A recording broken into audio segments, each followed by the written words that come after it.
நீங்கள் பார்த்து கொண்டிருப்பது உங்கள் ஜாஷுவா டிவி. சகல ஜனங்களுக்கும் நற்செய்தி.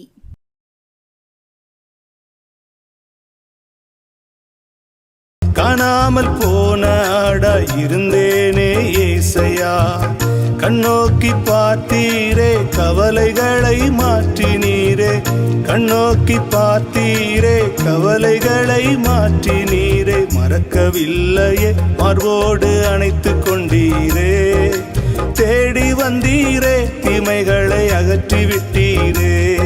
Praise the Lord. ஆண்டவராகிய இயேசுவின் நாமத்தினாலே அன்போடு உங்களை வாழ்த்துகிறேன். நீங்கள் எப்படி இருக்கீங்க?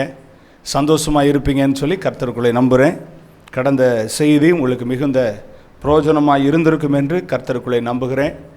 தொடர்ந்து எங்களுக்காக ஊழியங்களுக்காக ஜெபியுங்கள். நீங்கள் ஜெபிக்கிறீர்கள், அதற்காக கர்த்தரை அதிகமாக ஸ்தோத்திரிக்கிறேன். நீங்கள் கேட்கிற பிரசங்கம் உங்கள் வாழ்க்கையில் ஒரு பெரிய மாற்றத்தை உருவாக்கும் என்று நான் கர்த்தருக்குள்ளே நம்புகிறேன். இன்றைக்கு நம்ம ஆண்டவருடைய வார்த்தையை தியானிக்கும்படி வேதத்தை நாம் எடுத்துக்கொள்வோம்.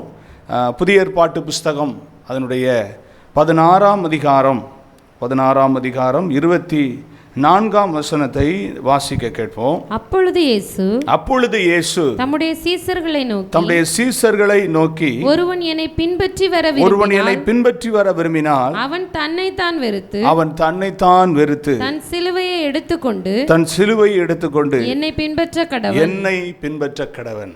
ஆண்டவருடைய நாமம் மகிமைப்படட்டும். இந்த அருமையான வேளையிலே நாம் சிந்திக்க போகிற தலைப்பு என்னன்னு சொன்னால், சிலுவை எதன் அடையாளமாக இருக்கிறது அப்படிங்கிற தலைப்பின் கீழ் ஆண்டவருடைய வார்த்தையை நாம் சிந்திக்க போகிறோம். வாசித்த பகுதியில் சொல்லப்பட்டிருக்கிறது, இயேசு கிறிஸ்து தம்முடைய சீசர்களை நோக்கி சொல்கிறாரு, ஒருவன் என்னை பின்பற்றி வர விரும்பினால் அவன் தன்னைத்தான் வெறுத்து தன் சிலுவை எடுத்துக்கொண்டு என்னை பின்பற்ற கடவன் அப்படின்னு ஆண்டவராகிய இயேசு கிறிஸ்து ஸ்தோத்திரம் சொல்லுவதை நாம் பார்க்கிறோம். எனக்கு அன்பான தேவ பிள்ளைகளே, சிலுவை என்ற அந்த வார்த்தை எல்லாருக்குமே மிக பரிச்சயமான ஒரு வார்த்தை, எல்லாருக்கும் ரொம்ப பிடித்த ஒரு வார்த்தை. சிலுவையை ஸ்தோத்திரம் குறித்ததான ஓரளவு ஒரு தெளிவு நாம் ஒவ்வொருவருக்கும் இருக்கிறது.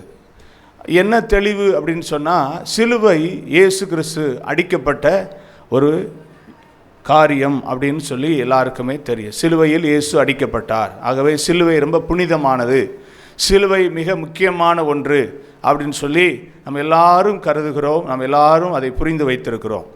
ஆனால் அதைவிட இன்னும் மேலான ஸ்தோத்திரம் ஆழமான சில சத்தியங்கள் நாம் அறிந்து கொள்ள வேண்டியது அவசியமாக இருக்கிறது. ஆகவே இன்றைக்கு நாம் சிந்திக்க போகிற இந்த தலைப்பின் மூலம் கர்த்தர் நம்மோடு கூட பேசுவாராக.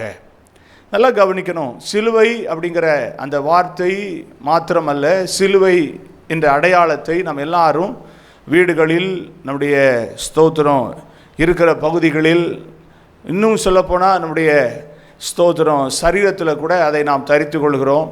அதை அடையாளப்படுத்தி மற்றவர்களுக்கு காமிக்கக்கூடிய அளவில் இருக்கிறது. இன்னும் பெரும்பாலோர் சொல்லுவாங்க, நான் கிறிஸ்தவன் என்ற அடையாளம் சிலுவையை காட்டக்கூடியது, சிலுவை தான் எங்களுக்கு கிறிஸ்தவர்கள் என்ற அடையாளத்தை பிரதிபலிக்கக்கூடியது அப்படின்னு சொல்லி இன்றைக்கி நம்ம எல்லாரும் ஓரளவாக நாம் புரிந்து வைத்திருக்கிறோம். அதைத்தான் நாம் இன்றைக்கி ஃபாலோ பண்ணிக்கிட்டு இருக்கிறோம். ஆனால் அதை விட அந்த சிலுவைக்குள் இருக்கிற அந்த முக்கியத்துவத்தை நாம் அறிந்து செயல்பட வேண்டியது ரொம்ப அவசியமான ஒன்று. ஆகவே தான் ஆண்டவராகிய இயேசு கிறிஸ்து சீசர்களை பார்த்து சொன்னார், சிலுவையை எடுத்துக்கொண்டு என்னை பின்பற்ற கடவன் அப்படின்னு சொன்னார். அப்போ இயேசு கிறிஸ்துவை பின்பற்றுகிற ஒரு மனிதன் சிலுவையை பற்றிய முக்கியத்துவத்தை அறிந்திருக்க வேண்டும். சிலுவை எதன் அடையாளமாக இருக்கிறது என்பதை நம்முடைய வாழ்க்கையில் புரிந்திருக்க வேண்டும். இது தெரியாமல் ஒரு ஆவிக்குரிய மனிதனாய், ஒரு கிறிஸ்தவனாய் நாம் வாழ்வதில் எந்த பிரயோஜனமும் இல்லை என்பதை இன்றைக்கு இந்த செய்தியின் வாயிலாக கர்த்தர் நமக்கு தெரியப்படுத்த விரும்புகிறார். ஆமென்.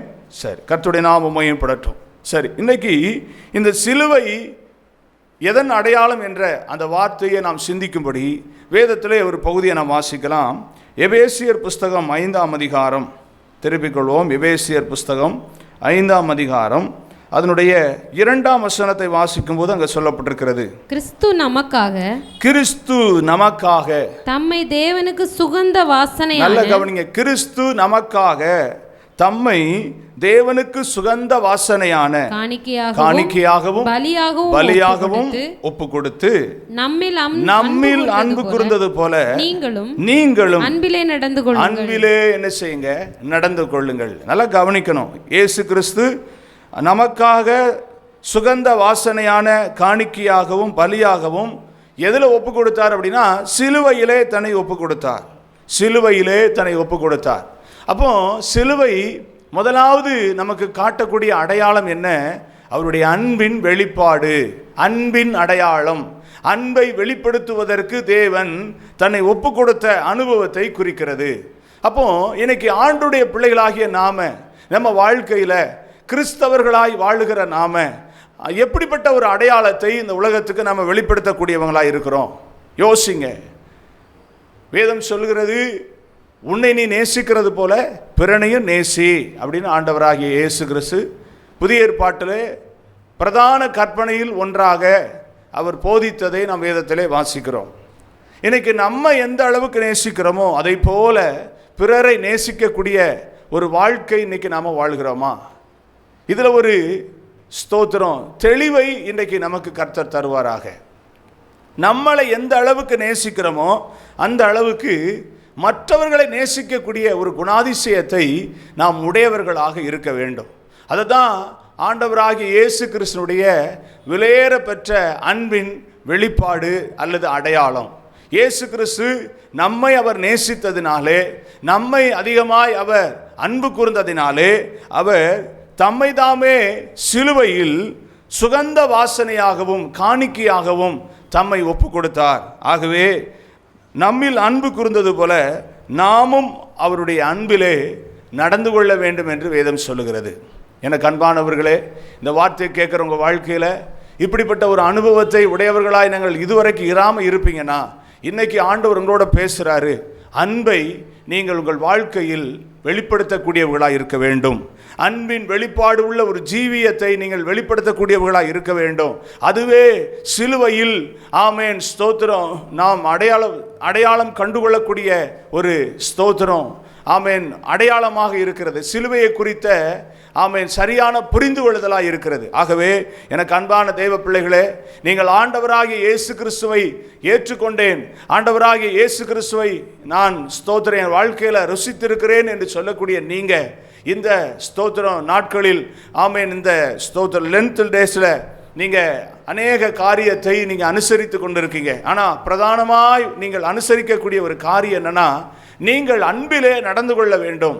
சிலுவையை நீங்கள் கண்டுகொள்ள வேண்டிய விதம் எப்படின்னா, சிலுவையில் இயேசு தம்மை தாமே சுகந்த வாசனையான காணிக்கையாக பலியாக தம்மை ஒப்பு கொடுத்து தம்முடைய அன்பை அதிலே உறுதிப்படுத்தினார். ஆகவே எனக்கு அன்பான தேவ பிள்ளைகளே, இந்த உலகத்தில் இருக்கிற நமக்கு சுயநலமாய் நமக்கு ஸ்தோத்திரம் ஆமென் என்ன சொல்றது, நமக்கு பிரயோஜனமானவைகளில் மாத்திரம் அன்பு செலுத்தக்கூடியவர்களாய் இராதபடி நாம் இந்த உலகத்தில் கிறிஸ்துவை வெளிப்படுத்தக்கூடிய ஸ்தோத்திரம் சாத்தியமற்ற சூழ்நிலையிலையும் சிலுவையை போன்ற உபத்திரவத்திலையும் கஷ்டத்திலையும் வேதனையிலையும் அந்த அன்பை நாம் வெளிப்படுத்தக்கூடியவர்களாய் இருப்போமானால், கிறிஸ்து சிலுவையில் தன்னுடைய அன்பை ஆமேன் சிலுவையில் வெளிப்படுத்தினது போல நீங்களும் நானும் வெளிப்படுத்த ஆமேன் ஸ்தோத்திரம் இன்றைக்கு நம்ம ஒப்பு கொடுப்போம்.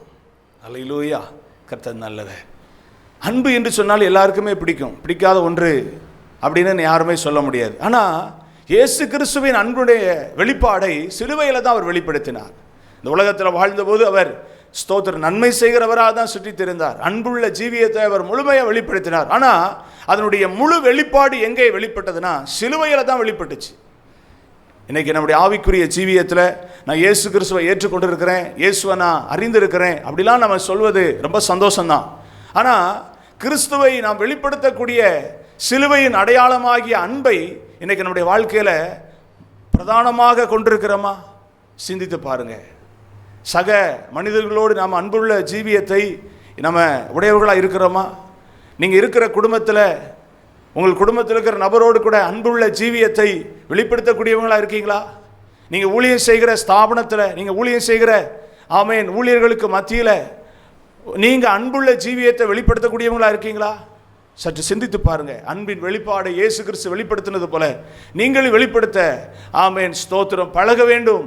அதை உங்கள் வாழ்க்கையில் நீங்கள் செயல்படுத்த வேண்டும் என்று கர்த்தருடைய ஆவியானவர் இன்றைக்கு உங்களோடு கூட பேசி கொண்டிருக்கிறார். அப்போ சிலுவை எதன் அடையாளமாக இருக்கிறது? முதலாவது அன்பின் அடையாளமாக இருக்கிறது. அன்பை பூர்ணப்படுத்த, அன்பை வெளிப்படுத்துவதற்கு தேவன் ஸ்தோத்திரம் தெரிந்து கொண்ட ஒரு பொருளாக இருக்கிறது. ஸ்தோத்திரம். அன்ற காலத்தில் சிலுவை ஒரு சாபமான சின்னமாய் கருதப்பட்டது. ஆனால் என்றைக்கு இயேசு கிறிஸ்து சிலுவையில் அடிக்கப்பட்டாரோ அன்றைக்கே அந்த சாபமான ஒன்று அது எப்படி மாறினது? அது ஒரு மதிக்கப்படக்கூடிய ஒன்றாய் மாறினது. ஆகவே அதை நாம் மதிக்கக்கூடாது. சிலுவையை மதிக்க வேண்டும் என்ற ஒரு காரியத்தை நாங்களோடு பேசவில்லை. சிலுவையை நீங்கள் பார்க்கும்போது நீங்கள் ஒன்றை சிந்திக்க வேண்டும். கிறிஸ்துவின் அன்பை இதன் மூலமாய் கர்த்தர் வெளிப்படுத்தினார். நானும் கிறிஸ்துவின் அன்பை என் சுயநலத்துக்காக அல்ல, ஆமென், நான் ஸ்தோத்திரம் தேவனுடைய பிள்ளை என்ற அந்த அணுகுமுறையோடு நான் வெளிப்படுத்த வேண்டும் என்று நீங்கள் உங்கள் வாழ்க்கையில் புரிந்து கொள்ள வேண்டும். அதற்காக எல்லாரிடத்திலையும் எல்லா விதத்திலையும் அன்பு கூர்ந்து இந்த உலகத்தில் பாவத்தை நீங்கள் உங்கள் வாழ்க்கையில் ஸ்தோத்திரம் செய்யணும்னு நான் சொல்ல வரல. அன்பு சில நேரத்தில் பாவத்துக்குள்ளாக கொண்டு போய் நிறுத்துகிறது.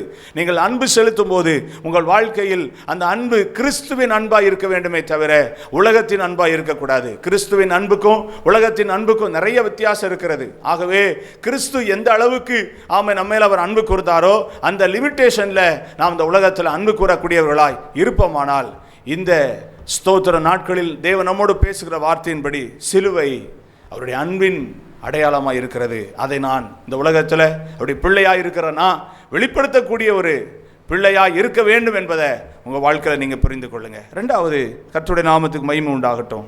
எபிரேயர் புஸ்தகம் திருப்பிக்கோங்க. எபிரேயர் புஸ்தகம் அதனுடைய ஸ்தோத்திரம் 13ஆம் அதிகாரத்தை திருப்பிக் கொள்வோம். எபிரேயர் 13ஆம் அதிகாரம் 12ஆம் வசனத்தை வாசிக்கும் போது அங்கே சொல்லப்பட்டிருக்கிறது, அந்தபடியே இயேசுவும் தம்முடைய சொந்த இரத்தத்தினாலே தம் சொந்த இரத்தத்தினாலே ஜனத்தை பரிசுத்தம் செய்யும்படியாக, நல்ல கவனிக்கணும், அந்தபடியே தம் சொந்த இரத்தத்தினாலே ஜனத்தை பரிசுத்தம் செய்யும்படியாக நகர வாசலுக்கு புறம்பே என்ன செய்யப்பட்டார்? பாடுபட்டார் என்று வாசிக்கிறோம். எனக்கு அன்பான தேவ பிள்ளைகளே, சிலுவை எதன் அடையாளமாய் இருக்கிறது என்று வேதம் நமக்கு சொல்கிறது? பரிசுத்தத்துக்கு அடையாளமாய் இருக்கிறது. இயேசு கிறிஸ்து சிலுவையிலே பரிசுத்தமான ஒரு பாத்திரமாய், பரிசுத்தமான ஒரு பலியாக தன்னை ஒப்பு கொடுத்தார். ஏன் ஒப்பு கொடுத்தார்? உங்களை என்னையும் பரிசுத்தப்படுத்தும்படி ஒப்பு கொடுத்தார். உங்களை என்னை இந்த உலகத்தில் கரைதிரையற்ற ஒரு நல்ல மனவாட்டிகளாய் நம்மை உருவாக்க வேண்டும் என்ற நோக்கத்தோடு அவர் தன்னை பலியாக ஒப்பு கொடுத்தார். ஆகவே எனக்கு அன்பான தேவ பிள்ளைகளே, அவருடைய சொந்த இரத்தத்தினாலே நம்மை பரிசுத்தம் செய்யும்படியாக நகரத்துக்கு வெளியே அவர் பாடுபட்டார். நகரத்துக்கு வெளியே சிலுவையிலே அடிக்கப்பட்டார். எனக்கு அன்புக்குரிய தேவ பிள்ளைகளே, உங்கள் வாழ்க்கையில் நீங்கள் செய்த பாவங்கள், நீங்கள் செய்த அக்கிரமங்கள், நீங்கள் செய்த அருவருப்புகள், இவைகள் எல்லாவற்றையும் இந்த உலகத்தில் நீங்கள் செய்யக்கூடிய எந்த பலியினாலும் நிவர்த்தி செய்ய முடியாது. ஒரு மனிதனுடைய ரத்தம் சிந்தப்பட வேண்டும். ஆகவே ஆண்டவராகிய இயேசு கிறிஸ்து ஆமென் இந்த உலகத்தில் தன்னை பலியாக ஒப்பு கொடுத்து தன்னுடைய ரத்தத்தை சிந்தி ஆமென் சிலுவையில் தன்னை அர்ப்பணித்து அவர் தன்னை ஒப்பு கொடுத்து பலியானதினாலே உங்களுடைய பாவமும் என்னுடைய பாவமும் சுத்திகரிக்கப்படுகிறது. ஆகவே நாம் இந்த உலகத்தில் ஆமென் நாம தாயின் கற்பத்தில் பிறந்த நாள் முதற்கொண்டு இந்த நாள் வரை நாம் செய்த பாவங்கள் எண்ணி முடியாதது. ஆனால் அந்த பாவங்கள் எல்லாம் நாம் கழுவக்கூடிய எந்த ஒரு ஸ்தோத்திரம் காரியத்திலும் நாம நிச்சயமாக உறுதியாக என் பாவம் கழுவப்படும் என்று எதை குறித்தும் சொல்ல முடியாது. ஆனால் ஒன்றை சொல்லலாம், இயேசுவின் இரத்தம் என் பாவங்களை கழுவும். இயேசுவின் இரத்தம் என் பாவங்களை கழுவும் என்று தைரியமாய் சொல்ல முடிகிறது. காரணம், சிலுவையில் தன்னை ஒப்பு கொடுத்தார். சிலுவை எதன் அடையாளமாய் இருக்கிறது? பரிசுத்தத்தை வெளிப்படுத்தக்கூடிய அடையாளமாய் இருக்கிறது. எனக்கு அன்பான தெய்வ பிள்ளைகளே, உங்கள் வாழ்க்கையில் ஒன்றை புரிந்து கொள்ளுங்கள். இயேசு கிறிஸ்து உங்களுக்காக எனக்காக சிலுவையில் தன்னுடைய சொந்த இரத்தத்தை சிந்தும்படி ஒப்பு கொடுத்ததினால், பாடுபட்டதினால் இன்றைக்கு நாம் பரிசுத்தமாய் பரிசுத்த ஜீவியத்துக்குள் நாம் வருவதற்கு கர்த்தர் ஒரு வாய்ப்பை ஏற்படுத்தி தந்திருக்கிறார். ஆகவே நீங்கள் சிலுவையை நீங்கள் பார்க்கும்போது நீங்கள் சிந்திக்க வேண்டிய ஒன்று பரிசுத்தத்தை குறிக்கிறது, பரிசுத்தத்தை அடையாளப்படுத்துகிறது. எனக்காக இயேசு சிலுவையில் அடிக்கப்பட்டார். என் பாவங்கள் நிவர்த்தி செய்யப்படும்படி, என் பாவங்கள் நீக்கப்படும்படி சிலுவையில் இயேசு அடிக்கப்பட்டு பாடுபட்டதினால் நான் பரிசுத்தமாகிறேன் என்ற உணர்வை உங்கள் வாழ்க்கையில நீங்கள் உணர்ந்து கொள்ள வேண்டும். முதலாவது சொன்னேன், அது அன்பின் வெளிப்பாடு. இரண்டாவது பரிசுத்தத்தின் வெளிப்பாடு சிலுவையை குறிக்கிறது. பரிசுத்தம் ரொம்ப அவசியம். வேதம் சொல்லுது, நான் பரிசுத்தர் ஆகையால் நீங்களும் பரிசுத்தராயிருங்கள். வேதம் சொல்லுகிறது, பரிசுத்தம் இல்லாமல் ஒருவனும் தேவனை தரிசிக்க முடியாது என்று சொல்லப்பட்டிருக்கிறது. இன்றைக்கு ஆண்டவராக இயேசு கிறிஸ்துவை இப்பொழுதுதான் ஏற்றுக்கொண்டிருக்கிறேன் என்று சொல்லுகிற உங்க வாழ்க்கையில நீங்கள் அடுத்த ஸ்டெப், நீங்க உங்க வாழ்க்கையில பரிசுத்தத்துக்காக ஆண்டவரிடத்தில் ஜெபிக்க வேண்டும். ஆண்டவரே, இந்த உலகத்தில் நான் இனி எந்த ஒரு பாவம் செய்யாதபடி ஒவ்வொரு நாளும் இரத்தத்தினால் என்னை கழுவி என்னை பரிசுத்தப்படுத்தி என்னை வழிநடத்துங்க. அப்படி சிலுவையை நான் பார்க்கிறேன், பரிசுத்தத்தையே நான் பார்க்கிறேன், பரிசுத்தத்தையே நான் வாஞ்சிக்கிறேன்னு சொல்லி உங்க வாழ்க்கையில நீங்க விரும்புவீங்கன்னு சொன்னா நிச்சயமா அந்த பரிசுத்தத்தை ஆண்டவர் உங்களுக்கு தர வல்லவராய் இருக்கிறார். மூன்றாவது, கர்த்தருடைய நாமத்துக்கு மகிமை. பிலிப்பியர் புஸ்தகம், பிலிப்பியர் ஆமென் 2ஆம் அதிகாரம் 8ஆம் வசனத்தை இப்படியாய் போட்டிருக்கு, வாசிங்க. அவர் மனுஷ ரூபமாய் காணப்பட்டு, அவர் மனுஷ ரூபமாய் காணப்பட்டு மரண பரியந்தம், அதாவது சிலுவையின் மரண கவனிங்க, அதாவது சிலுவையின் மரண பரியந்தம் கீழ்ப்படிந்தவராகி தம்மை தாமே என்ன செய்தாரா? தாழ்த்தினார். மூன்றாவது, சிலுவை எதன் அடையாளமாய் இருக்கிறது? இங்க 2 காரியம் இங்க நாம் வாசிக்கிறோம். அவர் மனுஷரூபமாய் காணப்பட்டு மரண பரியந்தம், அதாவது சிலுவையின் மரண பரியந்தம் கீழ்ப்படிந்தவராகி. அப்போ சிலுவை எதை அடையாளப்படுத்துகிறது? கீழ்ப்படிதலை அடையாளப்படுத்துகிறது. இன்னைக்கு இந்த வார்த்தையை கேட்குறேன், எனக்கு அன்பான தெய்வ பிள்ளையே, உங்கள் வாழ்க்கையில் கீழ்ப்படிதல் இருக்கா? உங்கள் ஜீவியத்தில் கீழ்ப்படிதல் இருக்கா? சற்று யோசித்து பாருங்க. எத்தனையோ பிரசங்கத்தை கேட்குறோம், எத்தனையோ பிரசங்கத்தை இந்த வேத வசனத்தின் மூலம் கேட்டு கர்த்தருடைய வாழ்க்கையில், கர்த்தருடைய வார்த்தையில் நிலைநிற்க வேண்டும் என்று கர்த்தர் ஒவ்வொரு நாளும் போதிக்கிறார். ஆனால் உங்கள் வாழ்க்கையில் அதை குறித்த ஒரு கீழ்ப்படிதல் இருக்கா? கர்த்தர் என்னோடு கூட பேசுகிறாரு, இந்த சத்தியத்துக்கு நான் கீழ்ப்படியணும் அப்படிங்கிற ஒரு உணர்வு உங்கள் வாழ்க்கையில் இருக்கா? யோசிங்க. கர்த்தர் மறுபடியும் உங்களோட பேசுறாரு. இயேசு கிறிஸ்து சிலுவை, ஆமென், ஸ்தோத்திரம், எதை குறிக்கிறது? கீழ்ப்படிதலை குறிக்கிறது. அதாவது சிலுவையின் முடிவு பரியந்தம் அவர் கீழ்ப்படிந்தவராகின்னு சொல்லப்பட்டிருக்கிறது. பிதாவாகிய தேவனுக்கு அவர் முற்றிலும் தன்னை கீழ்ப்படுத்தினார். இன்னைக்கு இந்த வார்த்தையை கேட்கிற எனக்கு அன்பான தேவ பிள்ளையே, வாலிபனே, வாலிப சகோதரியே, அருமையான குடும்பத்தாரே, நீங்கள் ஆண்டவருக்கு கீழ்ப்படிந்தால் உங்களுக்கு ஆண்டவர் எவ்வளவு மேன்மையை வச்சிருக்கிறாரு. லென்த் காலத்தை நீங்க அனுசரிக்கிறத கர்த்தர் பார்த்து ரொம்ப சந்தோஷப்படுறார். ஆனா கீழ்ப்படிதலோட நீங்க அதை அனுசரிங்க, கீழ்ப்படிதலோட உங்க வாழ்க்கையில செயல்படுத்துங்க. இன்னும் உங்களை கர்த்தர் அதிகமாக ஆஸ்வதிக்க விரும்புறார். ஒவ்வொரு வாரமும் நீங்க கேட்கிற வார்த்தைக்கு உங்களை கீழ்ப்படுத்துங்க. ஆண்டவரே, நான் கீழ்ப்படுகிறேன்ப்பா, என்னை ஒப்பு கொடுக்குறேன்ப்பா, உங்க வார்த்தையின்படி நான் நடப்பேன்னு சொல்லி உங்களை கீழ்ப்படுத்துவீங்கன்னா உங்க வாழ்க்கையில சிலுவையின் அடையாளத்தை பிரதிபலிக்கக்கூடியவங்களா நீங்க இருக்கீங்க. அது மாத்திரமல்ல, அங்க சொல்லப்பட்டிருக்கிறது, தம்மை தாமே என்ன செய்தாரா? தாழ்த்தினார். மூன்றாவது கீழ்ப்படிதல். நான்காவது எதை அடையாளப்படுத்துகிறது? தாழ்மையை வெளிப்படுத்துகிறது. இயேசு கிறிஸ்துவை போல இந்த உலகத்தில் தாழ்மை உள்ளவர் ஒருவருமே கிடையாது. அப்போ நம்ம ஒரு காரியத்தை நம்ம புரிஞ்சுக்கிடணும். என் வாழ்க்கையில் நான் இயேசுவை போல தாழ்மை உள்ள ஜீவி எனக்கு வேணும், இயேசுவை போல தாழ்மை உள்ள ஒரு ஜீவியத்தை நான் பெற்றுக்கொள்ளணும் அப்படின்னு உங்கள் வாழ்க்கையில் இந்த நாட்கள் அதிகமாக ஜெபம் பண்ணுங்க. ஆண்டவரே, சிலுவை எனக்கு குறிக்கக்கூடிய அடையாளம் தாழ்மையை குறிக்கிறது. நான் இந்த உலகத்தில் எத்தனையோ காரியத்தில் தாழ்மை இல்லாமல் ஜீவனம் பண்ணுறேன். தாழ்மையை வாழ்க்கையில் நான் பிரதிபலிக்க முடியலை, தாழ்மையை உடைய ஒரு வாழ்க்கை வாழ முடியலை. எதை எடுத்தாலும் கோபம், எதை எடுத்தாலும் ஆத்திரம், எதை எடுத்தாலும் ஒரு ஆணவம், எதை எடுத்தாலும் ஒரு அகங்காரம், இப்படி தான் என் வாழ்க்கையில் இருக்குது. ஆனால் இன்னைக்கு நான் ஒப்பு கொடுக்குறேன், சிலுவை தாழ்மையை குறிக்கிறது. சிலுவை தாழ்மையின் அடையாளத்தை வெளிப்படுத்துகிறது. ஆகவே தாழ்மையை நான் தரித்து கொள்வேன், தாழ்மையை என் வாழ்க்கையில் வெளிப்படுத்துவேன்னு சொல்லி உங்களை ஒப்பு கொடுப்பீங்கன்னா நிச்சயமா இந்த நாட்களில் சிலுவையை குறித்த சரியான புரிந்து கொள்ளுதலை உடையவர்களாய், சிலுவையை உங்கள் மூலம் நீங்கள் அடையாளப்படுத்துவதற்கு கர்த்தர் இந்த சத்தியத்தை உங்களோடு போதித்திருக்கிறார். இந்த சத்தியத்தை உங்கள் வாழ்க்கையில் நீங்கள் செயல்படுத்துவீங்கன்னா நிச்சயமாக கர்த்தர் உங்கள் வாழ்க்கையின் மூலமாக அநேகருக்கு ஸ்தோத்திரம், உங்கள் வாழ்க்கையின் சாட்சியாக ஆமேன் அவர் வெளிப்படுவார். அநேகர் ரட்சிக்கப்படுவாங்க. அது நிமித்தம் பரலோக ராஜ்யத்தில் ஒரு பெரிய சந்தோஷம் உண்டாகும். ஆமேன். ஆகவே தேவ பிள்ளைகளாகி நீங்கள் சத்தியத்தை கேட்டிருக்கீங்க. ஆமேன். இதன்படி நான் அன்புள்ள ஜீவியத்தையும், என் வாழ்க்கையில் ஸ்தோத்திர பரிசுத்தத்தின் ஜீவியத்தையும், என் வாழ்க்கையில் கீழ்ப்படிதல் உள்ள ஜீவியத்தையும், தாழ்மையான ஜீவியத்தையும் நான் வெளிப்படுத்துவதற்கு சிலுவை இந்த 4 காரியங்களை அடையாளப்படுத்துகிறதுன்னு சொல்லி என்னோடு கூட சேர்ந்து ஜெபிப்பீங்களா? ஜெபம் பண்ணும், கண்ணை மூடுவோம். நேசிக்கிறதெல்லாம் ஆண்டவரே, இயேசுவின் நாமத்தினால் உடைய சமூகத்தில் வருகிறோம். நாங்கள் கேட்ட நம்முடைய வார்த்தைக்காக ஸ்தோத்திரம். சிலுவை எதன் அடையாளமாக இருக்கிறது? அது அன்பின் அடையாளமாக இருக்கிறது. அது பரிசுத்தத்தின் அடையாளமாக இருக்கிறது. அது கீழ்ப்படிதலின் அடையாளமாக இருக்கிறது. அது மிகுந்த தாழ்மையின் அடையாளமாக இருக்கிறது. இந்த 4 காரியங்களை நம்முடைய பிள்ளைகள் கேட்டிருக்கிறார்கள். இந்த 4 காரியங்களையும் இந்த நாட்களில் நம்முடைய பிள்ளைகள் கேட்டவர்களாய் மாத்திரமல்ல, வாழ்க்கையில் நம்முடைய பிள்ளைகள் அடையாளப்படுத்தக்கூடிய ஒரு ஜீவியத்தை நம்முடைய பிள்ளைகளுக்கு கர்த்தர் கிருபையாய் தாரும். ஆண்டவரே, இந்த ஜீவியத்தை நம்முடைய பிள்ளைகளுடைய வாழ்க்கையில் பிரதிபலிக்க கூடாதபடி இந்நாள் வரைக்கும் போராடி கொண்டிருந்த போராட்டங்களை கர்த்தர் ஒரு விசை மாற்றும்படி ஜெபிக்கிறேன்.